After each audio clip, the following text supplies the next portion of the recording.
I went to help my best friend at the train station, but instead, I found a scared little boy, a stranger watching us, and a moment I will never forget. My name is Emily Carter. I'm 24 years old. I live in a quiet town called Willowbrook with my father and my younger brother. I work at a small cafe near the town square. I enjoy my job because I like talking to people and making hot drinks. But one morning, something unusual happened. It was a cold and rainy morning in November.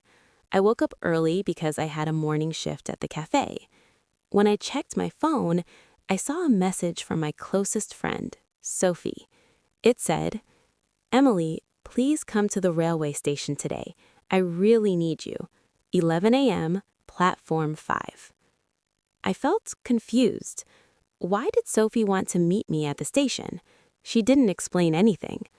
I tried to call her, but her phone was turned off. I looked at the time. It was already 9:10 a.m. I didn't have much time. I quickly got dressed. I wore my favorite jeans, a thick gray jumper, and brown boots. I picked up my coat and a small umbrella. My dad was in the kitchen making tea. I told him, "Dad, I need to go to the railway station. Sophie needs help." He looked concerned. "Be careful, Emily. Call me if anything happens," he said.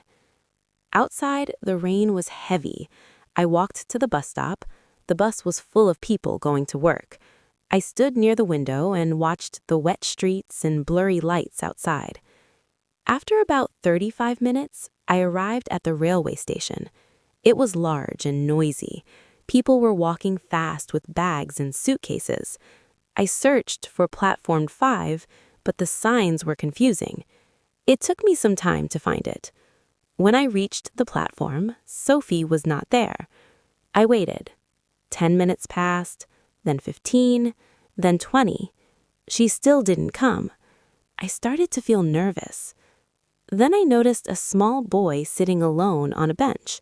He looked upset.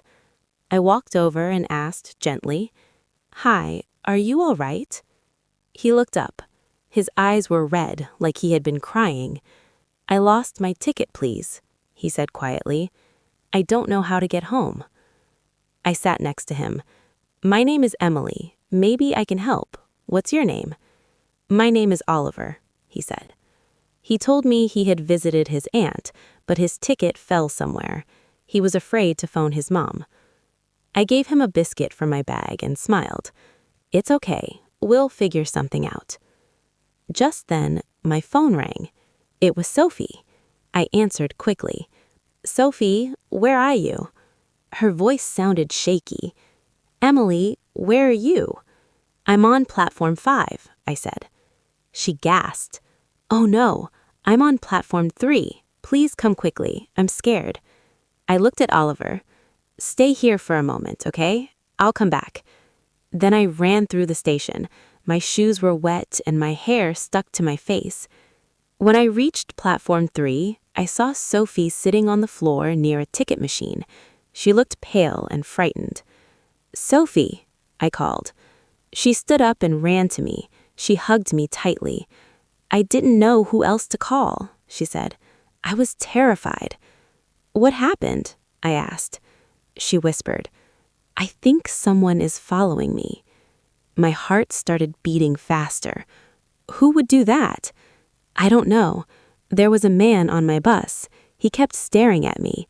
When I got off, he got off too. And now he's here. She slowly pointed towards a small cafe inside the station. That's him. I saw a man wearing a dark jacket and a black cap. He was pretending to check his phone. "Stay here," I said.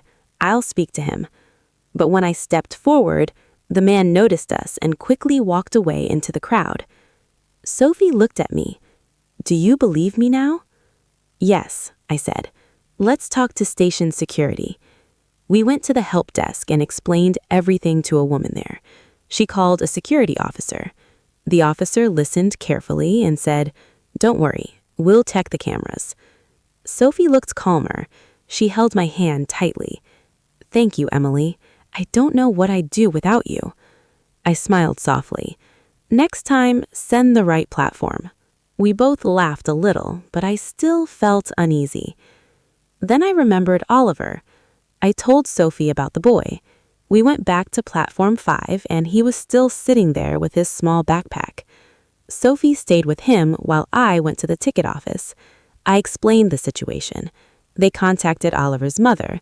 When she arrived, she hugged him tightly and thanked us again and again. My heart felt warm. When Sophie and I left the station, the rain was still falling. We shared my umbrella and walked to a nearby cafe. We drank tea, and Sophie told me she thought the man might be her ex-boyfriend. He had been angry when she ended things. I said, "You're safe now. If he tries again, we'll call the police." She smiled weakly. "You're my best friend." I said, "Always." Later, I went home. I felt tired, but strong. My dad and brother were waiting. They hugged me, and I told them everything. My dad said, "You're very brave." My brother said, "I want to be like you." That night, I couldn't sleep easily, but I knew I wasn't alone. A week later, while I was working at the cafe, someone called my name. It was Oliver and his mom. They brought me a box of homemade biscuits. "Thank you for helping us," they said. I smiled all day. That day I learned something important. Scary moments can happen, but with kindness and courage, we can face them together. Have you ever helped someone in need? Tell me in the comments.